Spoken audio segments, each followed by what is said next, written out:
Today on Living for a Living, we are going to put that Apache case on that motorcycle. I'm coming to you about 2 weeks into the future. I took this out on a couple of rides around the desert, lots of rides around the campsite, and about 250 miles to go from one campsite to another, and then a couple of days worth of driving around town with it on the front with that carrier on there. And so far, everything is fantastic. Let's get over there and I will show you how I put it on. There are so many reasons to like this bike. One of them is that it has this built-in center stand, which means I can very easily put it up and work on it in a nice stable platform. It doesn't add a whole lot of weight, and it really comes in handy if you're out on the trail and need to do some maintenance while you're out there. I'm not set up for trail maintenance yet, but that's part of what we're getting into today. Another one of the things that I really like about this bike is that it has all of these accessories that are made for it or are already on it. In this case, it is a back rack, a luggage rack, a storage rack that I can use to put some stuff on. And so what I'm doing right now is I am taking quite a bit of time to make sure that I get this lined up just exactly right, side to side. And then with the back of the rail, this is going to be my template to install a case on the back of this that I can bolt and unbolt. And there are already holes built into this rack for bolting accessories to. And so that's what I'm going to do today is I'm going to bolt an Apache case to this rack. And if I don't like it, I can use the Apache case for something else and bolt a different case up. So right now I'm looking for the hole, and I'm holding the paper in place with my thumb in the back so I can figure out where that hole is. And that hole is right, where are you? Right up here somewhere, right there. There's the first hole. There's the second hole, and then there are 2 more holes all the way out over here. 1.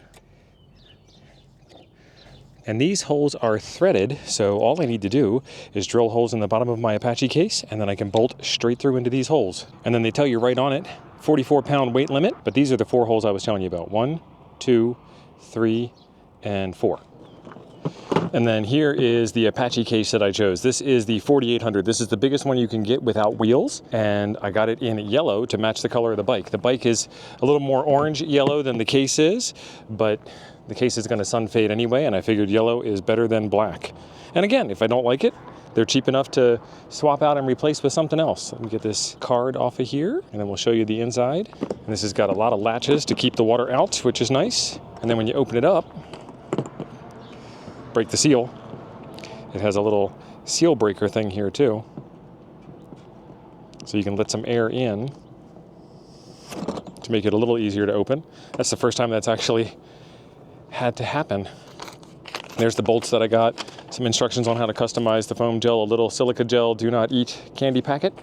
And then this is what they call that pluck and pull foam. And I'm just going to take all of this out. I am probably going to take 100% of the foam out of this. But we'll see later on in the video. You get the top layer, which is kind of egg crate style or mattress style. And then you get a layer up here. You get 1 more. These are both pluck and pull foam.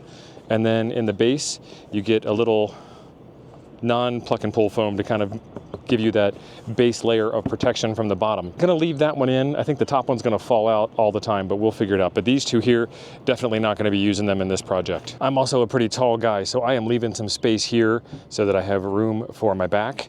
And I have a butt rest pad here that's gonna cover this hard bar here, but still allow me to grab that handle if I need to. So if I put this all the way back, then there's room up here instead.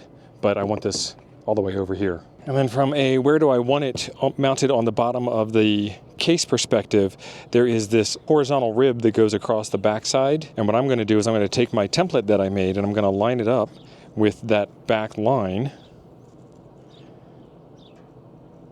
And that means my screw holes are going to be put a little farther back, but there's going to be plenty of rack underneath of this for support. And there'll be just a little tiny bit of overhang on the back side where the lights are, which I think will look pretty good. And then just making sure that it's all centered up. And then you can tape this down and drill right through it, or you can make some holes just by using this Sharpie and making some marks like I'm doing here.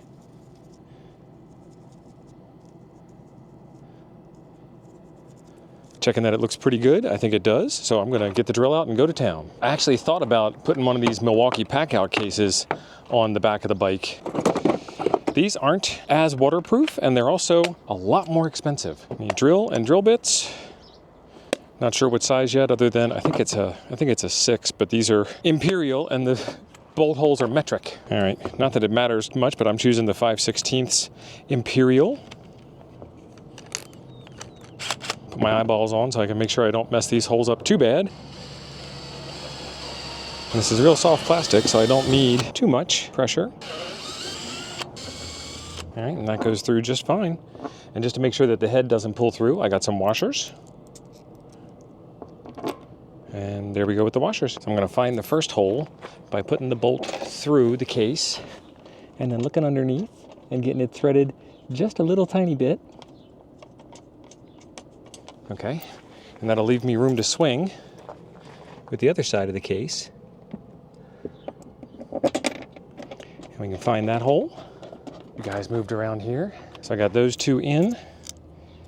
Another washer, another bolt. Another washer, another bolt. And of course, these bolts are 10 mil. And we have the power tools, so why not use them?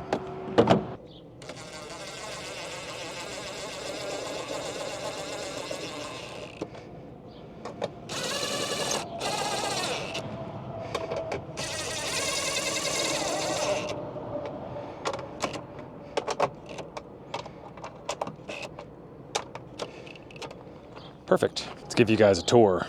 Put some shade over it. There are the 4 bolts in place, and it's not going anywhere.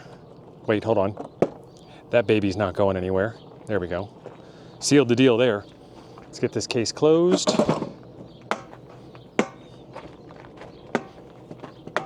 And then that's how she looks on the bike. Centered up okay. And there's a little tiny bit of overhang there, which is what I wanted. That's perfect. And then we have this little handle here, which I might find a way to take off because this is bolted onto the bike, so it's not an easy release.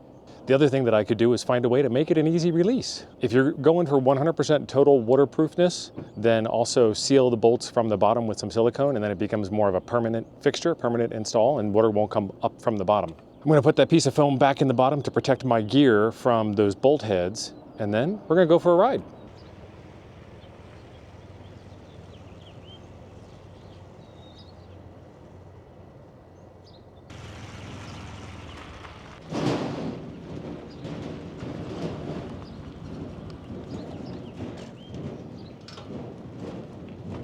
That was a great project. Really easy, really straightforward.